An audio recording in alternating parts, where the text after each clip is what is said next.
Okay friends, आज हम start करते हैं एग्जाम्पल नंबर 10। 9 तक अपने एग्जाम्पल्स कंप्लीट हो गए थे और आज हम 9 से आगे 10 से स्टार्ट करते हैं। 9 लास्ट वीडियो में अपना कंप्लीट हुआ। Is it clear? अब उसके बाद 10 को कैसे करना है, कैसे नहीं करना है, क्या आपने ट्राई किया है? आई थिंक आपने ट्राई किया होगा। जो स्टूडेंट ट्राई करेंगे उनके प्रॉपर्ली ज्यादा समझ में आएगा, जो नहीं करेंगे फिर उनके समझ में कम आएगा। ठीक है, क्योंकि आप प्रैक्टिस करोगे समझ में नहीं आएगा और आप मुझसे जब पूछोगे तो उसका वहां पे सॉल्यूशन निकल आएगा। और अगर प्रैक्टिस ही नहीं की है तो प्रॉब्लम भी आएगी और प्रॉब्लम जब आएगी नहीं आप सोल्व कहां से करोगे। तो देखिए हम बात करते हैं नेक्स्ट वाले की, आई मीन 10 की हम बात करते हैं। 10 में आपको लास्ट ईयर की बैलेंस शीट गिवन है। लास्ट ईयर की बैलेंस शीट के साथ हमें receipt and payment account given है और एडिशनल इंफॉर्मेशन है। ये क्वेश्चन आपको करना है क्योंकि बिल्कुल वही क्वेश्चन है जो हमने क्वेश्चन नंबर 9 किया। क्वेश्चन 9 में इसमें कोई चेंज नहीं है। हाँ, ये प्रॉब्लम आएगी तो मुझे डिस्कस करते हैं। सेम डिट्टो वही क्वेश्चन है, डिट्टो वही क्वेश्चन है। कोई प्रॉब्लम आती है तो आप मेरे से डिस्कस कर सकते हैं किस तरह से आया नहीं आया, कोई पर्टिकुलर टॉपिक समझ में आया नहीं आया वो आप मेरे से पूछ सकते हो।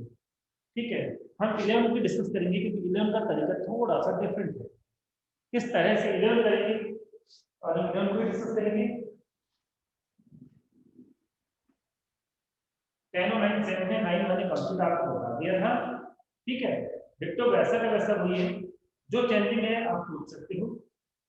तो देखिए इसमें क्या है, आपको receipt and payment account given है, एडिशनल इंफॉर्मेशन गिवन है, बट इस बार हमारे पास बैलेंस शीट नहीं है, ओल्ड बैलेंस शीट हमारे पास नहीं है। ठीक है, और भी कुछ ऐसे इंफॉर्मेशन है जिनके थ्रू हमें सारा काम करना होगा। तो एक्चुअली यहाँ पे प्रिपेयर क्या करना है, तो हमें यहाँ पर प्रिपेयर एज यूजुअल वही करना है, income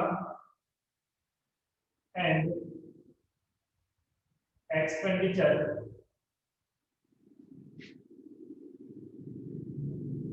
account. Income and expenditure account यहाँ लिखेंगे for the year ending 31st March 2017। ये हमने बना लिया फॉर्मेट।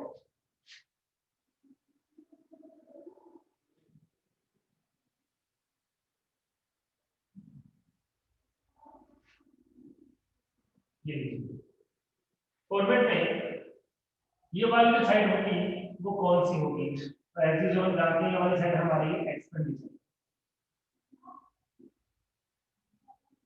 ये अपना अमाउंट का कॉलम रहेगा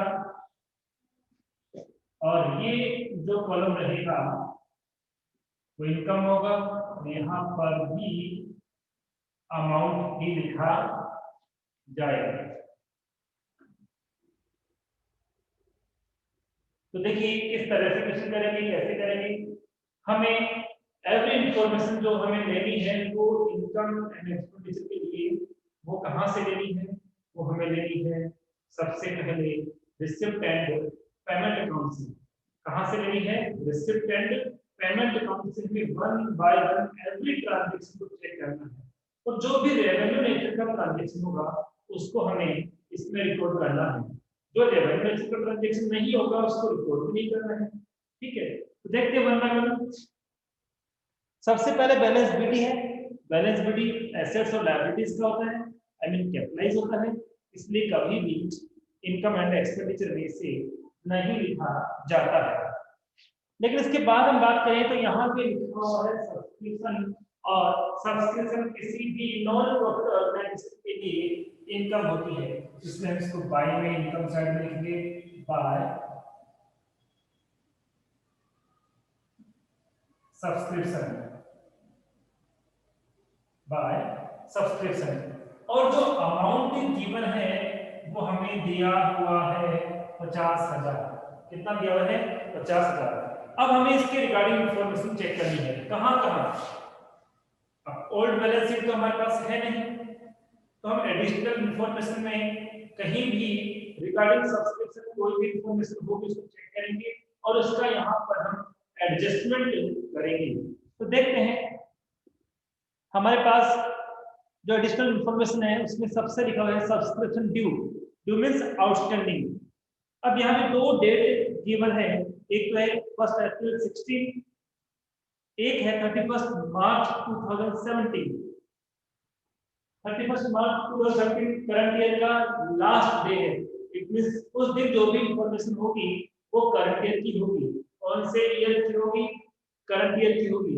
बट 1 अप्रैल को I mean starting of the day कोई भी इंफॉर्मेशन होती है, I am repeating, starting of the day कोई भी इंफॉर्मेशन होती है वो ऑलवेज प्रीवियस ईयर की होती है। कौन से ईयर की होती है? प्रीवियस ईयर की होती है। इट मींस प्रीवियस ईयर में 1000 आउटस्टैंडिंग था बट करंट ईयर में 500 आउटस्टैंडिंग है। फिर इसके नीचे एडवांस के रिगार्डिंग भी इंफॉर्मेशन है कि प्रीवियस ईयर में हमने 500 रुपीज एडवांस रिसीव किए थे बट करंट ईयर में हमने 1000 रुपीज रिसीव किए हैं। अब आगे हम देखते हैं तो और तो हमारे पास कोई इंफॉर्मेशन ही नहीं है, तो हम डायरेक्टली काम कर सकते हैं। कैसे काम करेंगे? सबसे पहले जो प्रीवियस ईयर का आउटस्टैंडिंग था ऑब्वियसली वो हमें करंट ईयर में रिसीव होगा बट वो करंट ईयर का नहीं है। रिसीव करंट ईयर में ऑब्वियसली होगा बट वो करंट ईयर का नहीं है। जो करंट ईयर का नहीं है उसको हमें ऑलवेज लेस करना होगा, जो करंट ईयर का है उसको ऑलवेज ऐड करना होगा। तो हम क्या करेंगे? लेस आउटस्टैंडिंग, लेस आउटस्टैंडिंग कौन से ईयर का? प्रीवियस ईयर का। और प्रीवियस ईयर कौन सा होगा? 2015 16। प्रीवियस ईयर में जो आउटस्टैंडिंग का अमाउंट आपको गिवन है वो है 1000 रुपीज। इट मींस तो 50,000 हमें सब रिसीव हुआ है उसमें 1000 रुपीज तो लास्ट ईयर का था, तो कितना रहेगा? 49,000। फिर इसमें ऐड करना है आउटस्टैंडिंग अगेन, बट ये जो आउटस्टैंडिंग है वो कौन से ईयर का होगा? करंट ईयर का, I mean 2016 and 17। Amount given है 500, सो ये अमाउंट हो गया है 49,500। आउटस्टैंडिंग इंफॉर्मेशन को तो हमने रिकॉर्ड कर लिया है बट अब हम बात करेंगे नेक्स्ट की एडवांस की। प्रीवियस ईयर में एडवांस जो होता है, प्रीवियस ईयर में लास्ट ईयर में जो एडवांस होता है उसका रिलेशन करंट ईयर से होता है। किससे होता है? करंट ईयर से। एडवांस रिसीव कब हुआ है? वो प्रीवियस ईयर में, ऑब्वियसली किसके लिए हुआ? करंट ईयर के लिए। बट करंट ईयर में जो हम एडवांस रिसीव करते हैं वो करंट ईयर का नहीं होता है, वो नेक्स्ट ईयर का होता है। तो जो करंट ईयर का नहीं है उसको हमें लेस करना है और जो करंट ईयर का है उससे हमें ऐड करना है। इट मींस हम प्रीवियस ईयर के एडवांस को यहाँ पर ऐड करेंगे। ऐड एडवांस कौन से ईयर का? प्रीवियस ईयर का। और प्रीवियस ईयर में जो एडवांस था उसका अमाउंट था 500 रुपीज, तो ये अमाउंट हो गया आपका 50,000 रुपीज। फिर लेस करेंगे अगेन एडवांस, बट ये कौन से ईयर का है? करंट ईयर का। करंट ईयर में रिसीव किया ना, करंट ईयर में कितना एडवांस रिसीव किया? 1000। इस तरह से आउटर कॉलम में सब्सक्रिप्शन का कितना अमाउंट आ जाएगा, इस तरह से आउटर कॉलम में सब्सक्रिप्शन का कितना अमाउंट आ जाएगा? 49,000। क्या आपकी ये बात समझ में आ गई है? आई होप आपकी बात समझ में आ गई है। ठीक है, वेरी गुड। अब हम बात करते हैं नेक्स्ट ट्रांजैक्शन की, donation for organising fete. Donation for organising fete, ठीक है। अब देखिए हमने सबसे पहले आपके लिए नया वर्ड है फेट। क्या है? ये कैंप, जो कैंप ऑर्गेनाइज करते हैं, तो कैंप को हम लोग इसको पर्टिकुलर वर्क नहीं मानते हैं, ठीक है। तो इस पे जो एक्सपेंस होते हैं वो रेवेन्यू नेचर के होते हैं, इनकम भी होगी वो रेवेन्यू नेचर की होगी, ठीक है। बिल्डिंग के लिए डोनेशन हो, किसी और गेम्स के लिए जो रेगुलर बेसिस पे है वो तो कैपिटलाइज होगी, तो गेम से रिलेटेड जो होते हैं वो रेवेन्यू लिख सकते होते हैं, इसलिए वो तो इसी में आएंगे।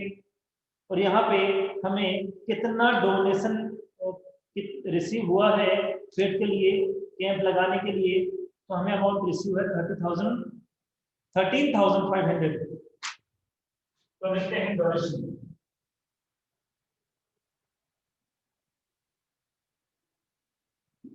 For fade 13,500।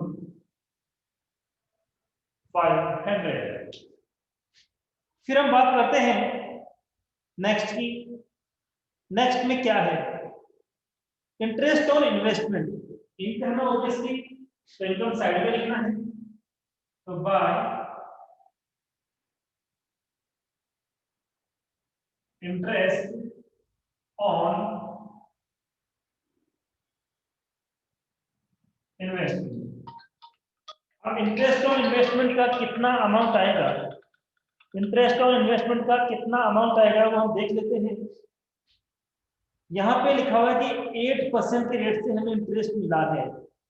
किस रेट से मिला है, 8% के रेट से इंटरेस्ट मिला है, और इंटरेस्ट के रिगार्डिंग कोई इंफॉर्मेशन नहीं है, तो हम क्या मानेंगे, 8,000 जो है वो करंट रेट का, आई मीन जितना लेना था उतना ही लिया है, तो यहाँ पे कितना अमाउंट आएगा, 8,000 रुपीज आ जाएगा।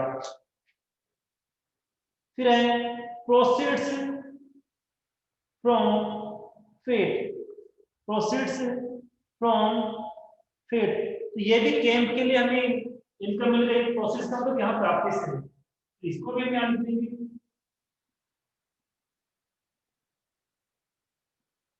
Proceeds from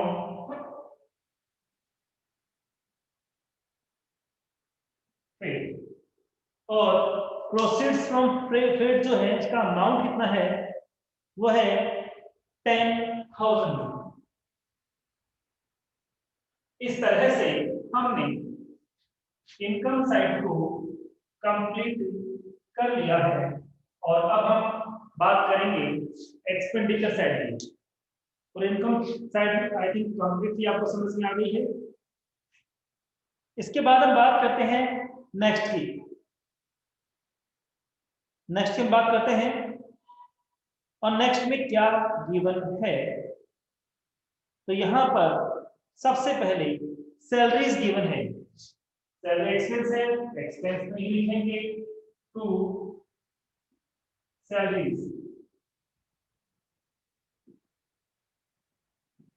account. सैलरी में कितना अमाउंट है देखेंगे, 5,000 है, 5,000 मतलब, और regarding salary there is no information, that's why हम 5,000 रुपीज को ही यहाँ पर रिकॉर्ड कर देंगे। सैलरी के बाद जो नेक्स्ट ट्रांजैक्शन है सन्ड्री एक्सपेंसेस के नाम से है।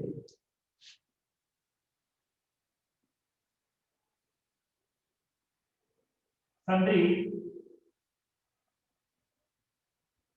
एक्सपेंसेस, और सन्ड्री एक्सपेंस का जो अमाउंट है वो है 500, और इसके लिए भी हमें कोई भी इंफॉर्मेशन गिवन नहीं है। तो जब इंफॉर्मेशन ही गिवन नहीं है तो जितना था उतना ही लिखेंगे।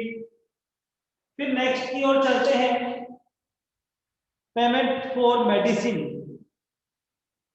पेमेंट फॉर मेडिसिन, हमने मेडिसिन परचेज की है, तो टू मेडिसिन। अब देखिए मेडिसिन के लिए हमने 30,000 रुपीज स्पेंड किए हैं, बट इसके रिगार्डिंग तो इंफॉर्मेशन है, इसलिए हम इसको डायरेक्ट आउटर कॉलम में रिकॉर्ड नहीं कर सकते, तो नहीं कर सकते, पहले इसे हम कहाँ लिखेंगे, इनसाइड कॉलम में लिखेंगे। तो अब यहाँ पे हम बात करते हैं कि इंफॉर्मेशन क्या क्या है। तो एक तो आपको स्टॉक दिया हुआ है, अब बताइए स्टॉक का क्या कहते हैं, किस स्टॉक को ऐड करते हैं और किस स्टॉक को लेस करते हैं। तो मैंने आपको बताया था opening stock always income and expenditure account में ऐड होगा और closing stock income and expenditure account में ऑलवेज लेस होगा। सो हम यहाँ पे पहले ऐड करेंगे ओपनिंग स्टॉक, ओपनिंग स्टॉक, ठीक है, लेस करेंगे क्लोजिंग स्टॉक। अब देखते हैं कि एडिशनल इंफॉर्मेशन में ओपनिंग स्टॉक का अमाउंट कितना दिया हुआ है, क्लोजिंग स्टॉक का अमाउंट कितना दिया हुआ है। ओपनिंग 10 है, क्लोजिंग 15 है। ओपनिंग 10 है, क्लोजिंग 15 है, तो कितना अमाउंट आ गया 25। अब स्टॉक के साथ साथ कुछ इंफॉर्मेशन और भी है, स्टॉक के साथ साथ कुछ इंफॉर्मेशन और भी है, तो फिर उन इंफॉर्मेशन को किस तरह से हमें लिखना है ये भी ध्यान रखना कंपल्सरी होगा। तो कैसे करना है, किस तरह से करना है, उसको भी अभी देख लेते हैं क्या क्या इंफॉर्मेशन हमारे पास गिवन है। तो इसके लिए हमें क्या इंफॉर्मेशन गिवन है, इसके लिए हमें क्या इंफॉर्मेशन गिवन है, amount due to medicine supplier. इसका मतलब है कि जो सप्लायर है उनको देना बाकी है, उनका आउटस्टैंडिंग चल रहा है, तो ये इंफॉर्मेशन किसकी हो गई, आउटस्टैंडिंग की।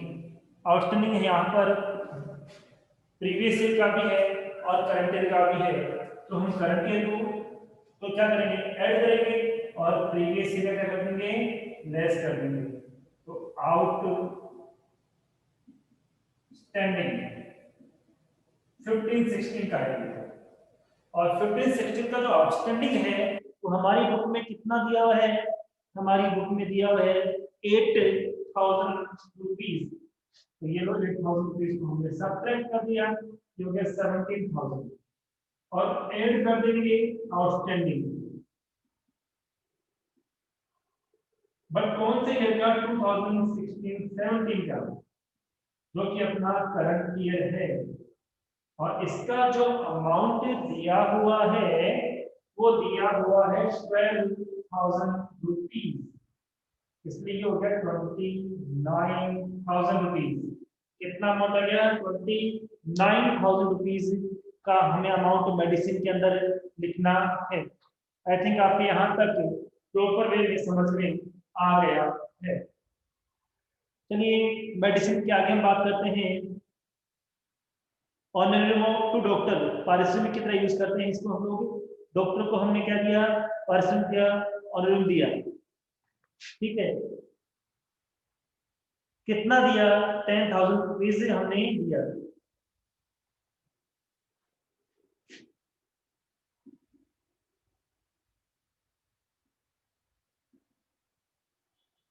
कितना दिया डॉक्टर को, ऑनररी कितना दिया हमने,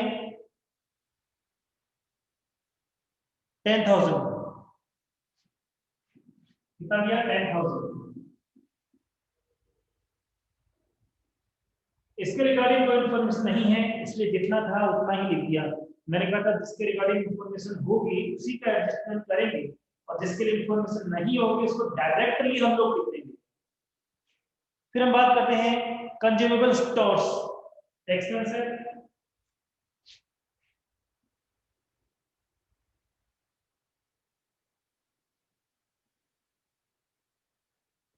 कंज्यूमेबल स्टोर्स में कितना एक्सपेंस हुआ, तो इसमें अमाउंट गिवन है 2,500।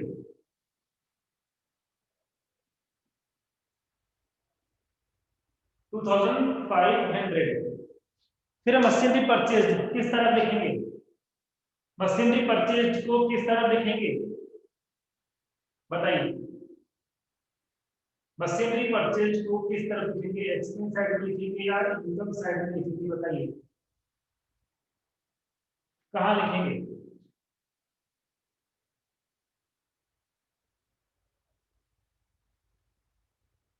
एक्चुअली मशीनरी परचेज को हम इनकम एंड एक्सपेंडिचर अकाउंट में किसी भी साइड नहीं लिखते हैं क्योंकि ये एसेट्स है, और मैंने कहा था एसेट्स लायबिलिटीज को तो हम कभी रिपोर्ट ही नहीं कर सकते, इसलिए हम इसको अवॉइड करेंगे, इसको नहीं लिखेंगे। Fete organising expenses, fete organising expenses, ठीक है। जब हमने कैंप लगाया तो उसके लिए एक्सपेंस कितना हो गया, 21,000 रुपीज। तो टू फेट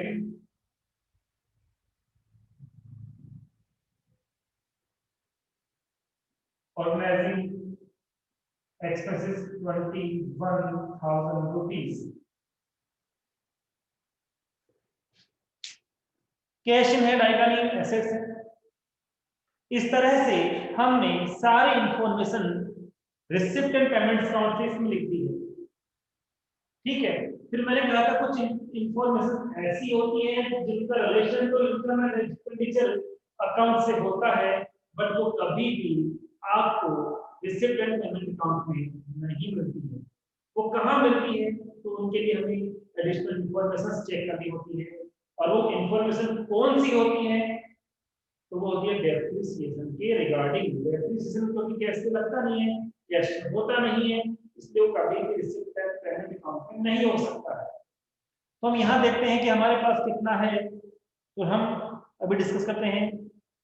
देखिए वैल्यू ऑफ मशीनरी हमारे पास पहले कितनी थी, हमारे पास पहले से मशीन थी 21,000 रुपए की। कितने की थी, 21,000 रुपए की। ये बैलेंस बीडी है, जो पहले से ही पता होता है वो बैलेंस बीडी होता है। पहले से 21 थी और ऊपर लिखा हुआ मशीनरी परचेज, एक मशीनरी हमने और परचेज कर ली।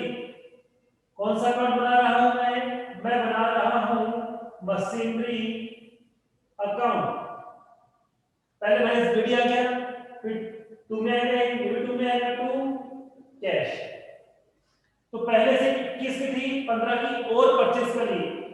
इसका मतलब टोटल एसेट्स आपके पास कितनी होनी चाहिए, आपके पास टोटल जो मशीनरी है वो 36 की होनी चाहिए। बट इस ईयर के एंड में हमारे पास एसेट्स की वैल्यू कितनी रह रही है, तो इस ईयर के एंड में जो एसेट्स होती है उसको बोलते हैं बैलेंस सीडी। क्या कहते हैं, बैलेंस सीडी कहते हैं। और बैलेंस सीडी का जो अमाउंट हमें गिवन है वो है 30,000। कितना है, 30,000 रुपीज। तो देखिए होनी तो कितनी चाहिए थी, 36 की, बट लास्ट में I mean end of the year उसकी वैल्यू 30 रह गई।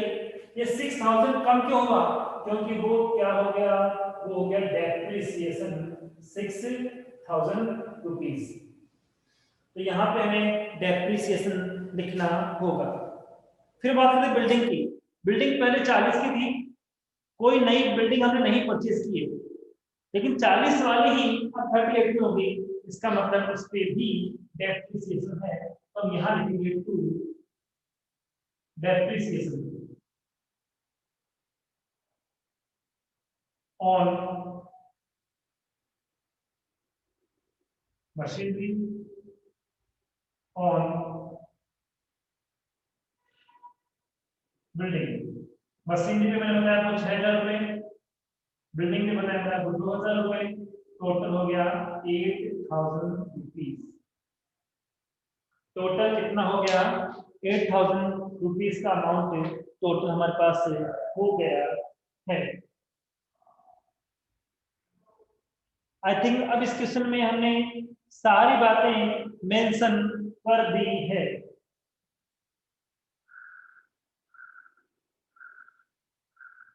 क्या कुछ इसमें रह गया है, देखिए मेरे ख्याल से कुछ भी नहीं रहा है इसके अंदर, हमने सारी बातें इसमें लिख दी है।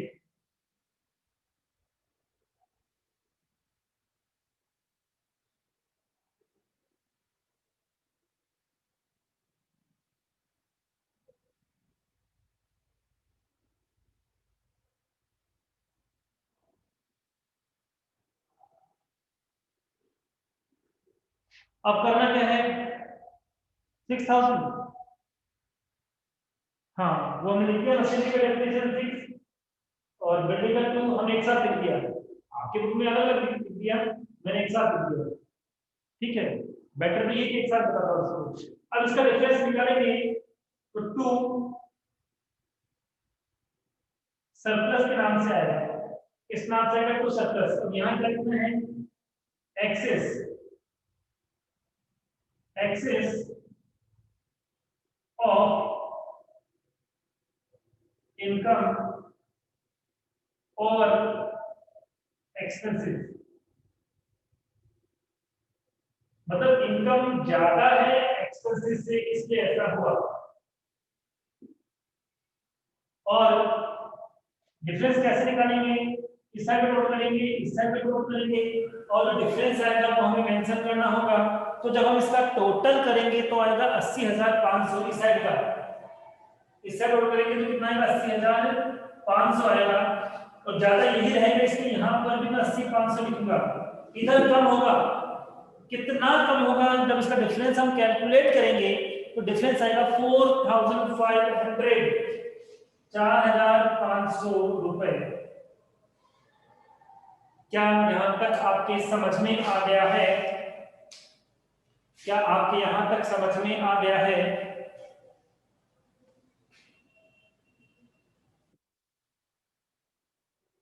Very good. अब इसके अंदर क्या है, हमें बनानी है बैलेंस शीट। क्या बनानी है, हमें बनानी है इसके अंदर बैलेंस शीट बनानी है।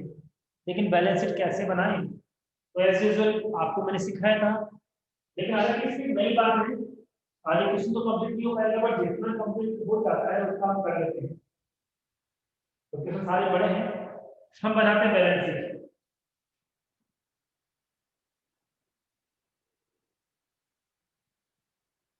As on 31st March 2017,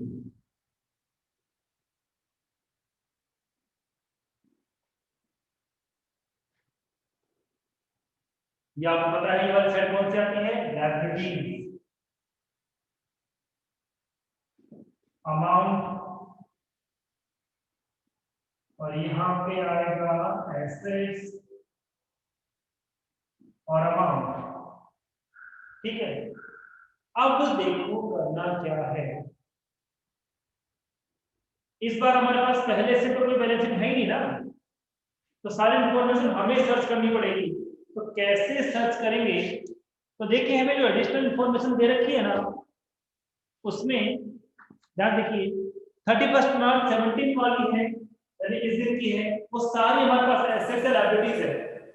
जो एसेट्स है उसको एसेट साइड में लिख देंगे, और जो लायबिलिटीज है उसको हम लायबिलिटी साइड में लिख देंगे। तो जैसे सब्सक्रिप्शन, बट उससे पहले कैश की बात करते हैं। कैश हमारे पास है सीडी, बीडी नहीं लेना, सीडी लेना है। Cash in hand, recipient payment account एक कैश अकाउंट होता है, उसका बैलेंस कैश इन हैंड के नाम से आता है।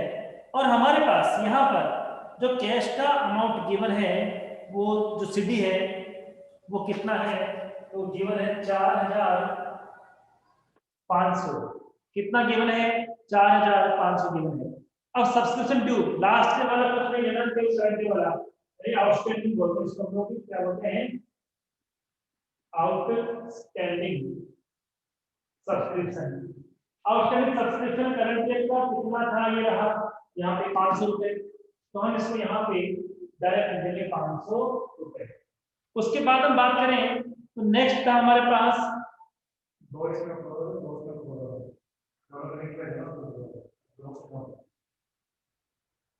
तो देखिए इसके बाद नेक्स्ट क्या हमारे पास, वो हम देखते हैं एडवांस। एडवांस इनकम लेना, रिसीव करना लायबिलिटीज होती है। Advance subscription, advance subscription, advance subscription का करंट डेट कितना अमाउंट था, 1000, इसको हमने 1000 लिख दिया। ठीक है, आगे चलते हैं। स्टॉक, ओपनिंग नहीं आता है, क्लोजिंग स्टॉक लिखते हैं ऑलवेज। स्टॉक ऑफ मेडिसिन, और क्लोजिंग स्टॉक कितना है हमारे पास मेडिसिन का, तो यहां पे लिखा हुआ है मैंने 15,000 रुपए। कितना लिखा हुआ है, 15,000 रुपए हमने यहां पर लिखा है। फिर है आउटस्टैंडिंग मेडिकल एक्सपेंसेस। एक्सपेंस कोई भी बाकी होता है आउटस्टैंडिंग होता है, वो लायबिलिटीज होती है। आउटस्टैंडिंग मेडिकल एक्सपेंसेस, ये रहा करंट वाला आउटस्टैंडिंग कहाँ पे है, ये रहा कितना 12,000 रुपए, कितना है 12,000 रुपए है, 12,000 रुपीज है। फिर उसके बाद है मशीनरी, तो मशीनरी कितनी है 30,000 की है, मशीनरी 30,000 रुपीज की। बिल्डिंग भी है कितने की 38 की, बिल्डिंग कितने की 38 की है। इस तरह से इसके अंदर जो इंफॉर्मेशन थी उसको कब ले आए। अब इनके अलावा भी हमें ढूंढना पड़ेगा, सर्च करना पड़ेगा कि क्या और भी कोई एसेट्स और लायबिलिटीज हम सर्च कर सकते हैं through the information, in information के द्वारा। एक तो हम कर सकते हैं क्या, यहाँ पे एक इंफॉर्मेशन थी इंटरेस्ट ऑन इन्वेस्टमेंट, इसका मतलब हमारे पास इन्वेस्टमेंट है तभी तो इंटरेस्ट मिला है, तो इन्वेस्टमेंट था कितने का हम निकाल सकते हैं। इन्वेस्टमेंट है, इससे पहले मैं क्या करूंगा, यहाँ पे लिखूंगा इन्वेस्टमेंट, इन्वेस्टमेंट के ऊपर इंटरेस्ट कितना रिसीव हुआ हमें 8,000 रुपए रिसीव हुआ, लेकिन ब्रैकेट में देखिए इससे पेमेंट अकाउंट में वो लिखा हुआ कि 8% रिसीव हुआ है, तो 8,000 तो 8% के लिए है ना, तो फुल वैल्यू कितनी हो गई, फुल वैल्यू 100% की इक्वल हो गई। इसका मतलब इन्वेस्टमेंट जो हो गया है वो 1 लाख का हो गया। कितने का हो गया, 1 लाख रुपए का आपका इन्वेस्टमेंट हो गया है। क्या इन्वेस्टमेंट का कंसेप्ट समझा गया। मैं कहूं कि हमने इंटरेस्ट का रिसीव किया 8,000 रुपए, जो 8% था, बताओ वो अमाउंट कितना था जिसका 8% 8,000 है, तो ऑलवेज इसी तरह से इसको हम लोग कैलकुलेट करेंगे। तो इन्वेस्टमेंट का अमाउंट जो आ जाएगा वो कितना आएगा, 1 लाख रुपए आ जाएगा। इधर का सारा काम पूरा हो गया एसेट्स का। लायबिलिटीज के अंदर 2 बातें लिख दी है, लेकिन अब देखिए यहाँ पे क्या मैटर है। हमें लगता है सब कुछ तो हमने लिख दिया है, लेकिन सब कुछ नहीं लिखा है। हमें यहाँ लिखना होता है कैपिटल फंड। क्या लिखना होता है, कैपिटल फंड, क्योंकि सरप्लस तो उसी में ऐड होता है। तो जब कैपिटल फंड ही नहीं है तो अब हमारे पास प्रॉब्लम आ गई। जब तक कैपिटल फंड ही नहीं है तो हम सरप्लस किस में ऐड करेंगे, नहीं है, कहां से लाओगे। तो याद रखना, यदि हमारे पास क्वेश्चन के अंदर कैपिटल फंड गिवन नहीं होता है तो इसे कैलकुलेट करने के लिए हम बैलेंस शीट भी बनाएंगे, लेकिन करंट ईयर की नहीं, प्रीवियस ईयर की। किसकी बनाएंगे, प्रीवियस ईयर की। और उसकी बैलेंस शीट का डिफरेंस आएगा, वो डिफरेंस कैपिटल फंड ही होगा। तो हम क्या बनाएंगे यहाँ पे, हम अगेन बनाएंगे बैलेंस शीट।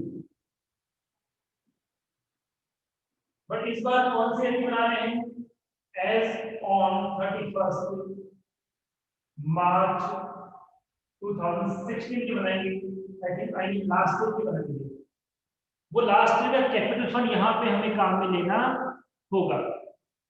अब लास्ट ईयर की बनाएंगे तो इंफॉर्मेशन भी, जितनी भी एसेट्स होगी, लायबिलिटी होगी, वो लास्ट ईयर की ही आएगी, करंट ईयर की कुछ भी नहीं आएगी। करंट ईयर की बैलेंस शीट में आएगी, और प्रीवियस ईयर की इंफॉर्मेशन प्रीवियस ईयर की बैलेंस शीट में लिखना है। तो सबसे पहले हम यहाँ लिख देते हैं cash in hand. Balance sheet जो था वो तो करंट ईयर का होता है, पर बीडी में लिखा हुआ प्रीवियस ईयर का होता है। तो बैलेंस बीडी जो रिसिप्ट एंड पेमेंट अकाउंट में है वो है कितना है, देखिए यहां से 7,000 रुपए। ठीक है, कितना है 7,000 रुपए। अब वन बाय वन देख लेते हैं, प्रीवियस ईयर में क्या क्या था। सब्सक्रिप्शन आउटस्टैंडिंग 1,000, आउटस्टैंडिंग सब्सक्रिप्शन 1,000 रुपए। लाइटिस होता है, एसेट्स होता है सब। एडवांस सब्सक्रिप्शन लाइटिस होता है,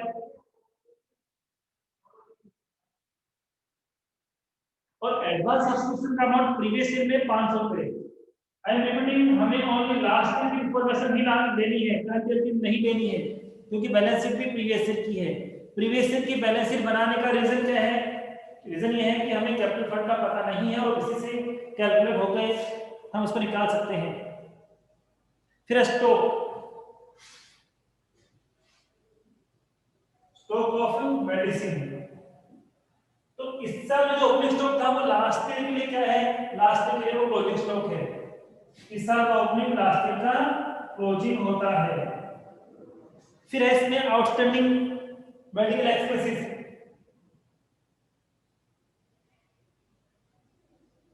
आउटस्टैंडिंग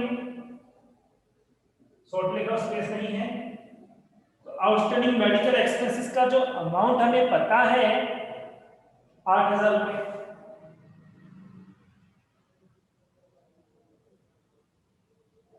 उसके बाद हम देखते हैं मशीनरी और बिल्डिंग।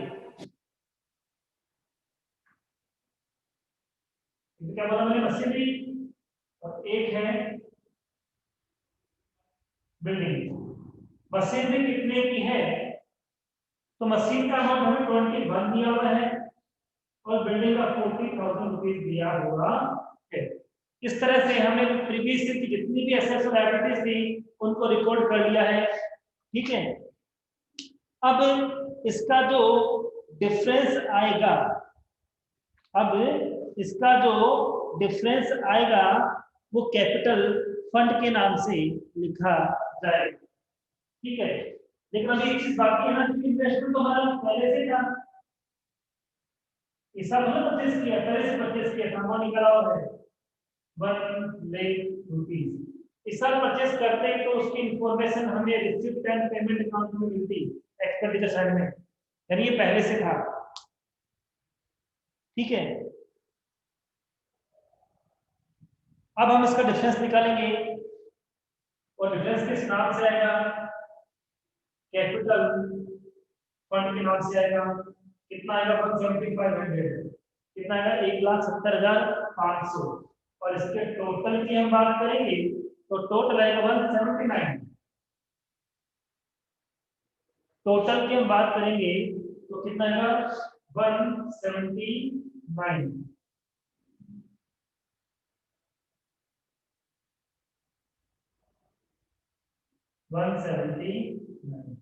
क्या आपके समझ में आ गई लास्ट की बैलेंस शीट?